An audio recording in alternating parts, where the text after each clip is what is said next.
Welcome back to Counting the Omer. My name is Mike. I'm one of the pastors here at Fringe Ministries. Today is day 2. He sees, he knows, he acts. Exodus 3:7-8 says this, "And Yahweh said, I have surely seen the affliction of my people who are in Egypt, and have given heed to their cry because of their taskmasters, for I know their sufferings. So I have come down to deliver them from the hand of the Egyptians, and to bring them up from the land to a good and spacious land, to a land flowing with milk and honey." That's Exodus 3:7-8.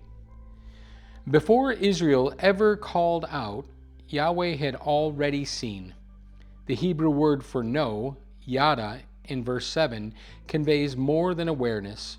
It speaks of intimate personal knowledge.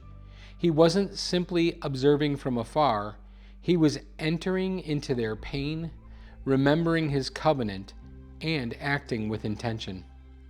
The phrase, "I have come down," is striking.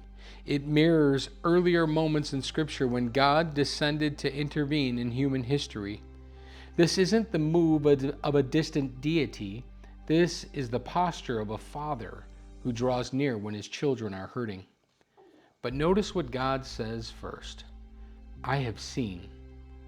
I have given heed. I know. And only then I have come down. Redemption begins in the heart of God, not with the efforts of man. Israel's cry mattered, yes, but God's compassion had already been stirred.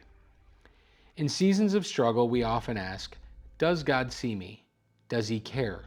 These verses offer a gentle and resounding yes. Yahweh sees, he hears, he knows, and he comes. The cry of Israel wasn't polished.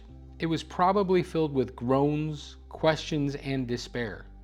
But God responded, not because of the perfection of their plea, but because of the permanence of his promise.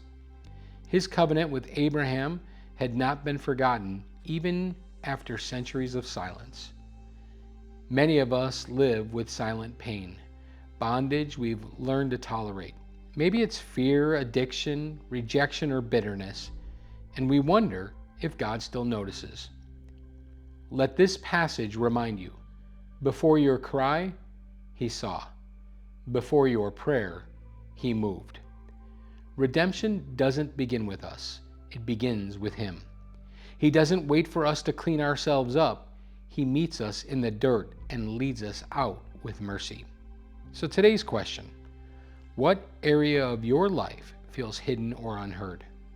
What might it mean today to believe that Yahweh sees you, knows your suffering, and has already begun to move? Would you do me a favor? Pray with me. Yahweh, thank you for being the God who sees me. Even in the places I hide, you draw near. Help me trust that you are already at work in the places I feel most abandoned.